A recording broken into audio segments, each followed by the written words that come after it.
Žal mi je za vse ljudi, ki so v življenju izbrali napačnega gospodarja. Gospodarja laži, Satana. Tega, ki je v bistvu človeštvo držal s pomočjo sistema na stopni zavesti do 200 po Hawkinsovi lestvici. Sistem postaja nestabilen, pa vendarle, sistem so ljudje, tisti, ki so v sistemu sodelovali. Vsak je zavestno izbral. Ni pa nujno, da je zavestno vedel, kaj počne, da hrani sistem. Čeprav najvišji so vsi vedeli, da hranijo sistem, kako in zakaj, in so se zavestno odločili, da bodo proti človeštvu zaradi nekih bonitet, dodatkov, ugodnosti, a ne? Ampak svobodna volja je bila njihova, kot je tudi v tem trenutku njihova svobodna volja, da rečejo ne hvala, ne bom deloval na način, da bom lagal, da bom manipuliral, da bom hranil ego, da bom z močnim egom obpoden tiščal nedolžne ljudi. Ker tudi jaz imam svobodno voljo, da ne dopuščam tlačenja strani tistih, ki so na strani laži. Jaz ne dopuščam tega in to je moja svobodna volja in svobodna izbira. In želel bi, da je vsak dovolj pogumen, da se vpraša enkrat v življenju pa reče, kaj pa če jaz nimam prav? Da ne bi ta ego vedno tiščal, jaz sem najpametnejši, ti boš meni razlagal, Turšič neumen.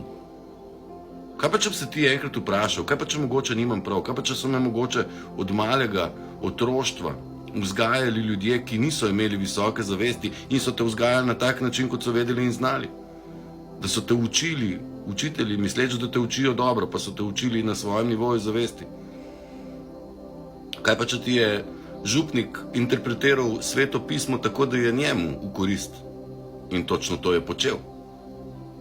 Samo maksimalno 10 župnikov v Sloveniji je, ki deluje iz naslova srca. 10. Pa ne jih bo 20 od 400, ne, od 40 tisočih, ali koliko jih je. Ne, preveč sem rekel, ne me za besedo držati, ogromno duhovnikov, 10 maksimalno jih je na zavesti, nad 500 in delujejo z dobrim namenom, pa še to je vprašanje, če res razumejo, kaj je pravzaprav hotel Jezus s svojimi besedami povedati. In ljudje, ki so delovali na nivoju zavesti po Hawkinsovi lestvici do 200, postajajo nestabilni.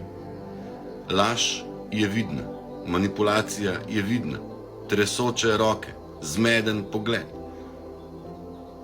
zmedene besede, zmedeni komentarji, brez repa in glave. Žal mi je za te ljudi. A v isti sapi je upanje za vse, da se vsak odloči, želim napredovati, želim ven iz tega stanja, želim iti naprej. A veste, kaj je bilo največje skrito znanje? Ne svete knjige, ampak AI. Umetna inteligenca je bila nekaj, kar je bilo do pred kratkim v rokah temnih sil, ki so umetno inteligenco izkoriščale v zlobne namene, kot dinamit. Zdaj pa je v vaših rokah.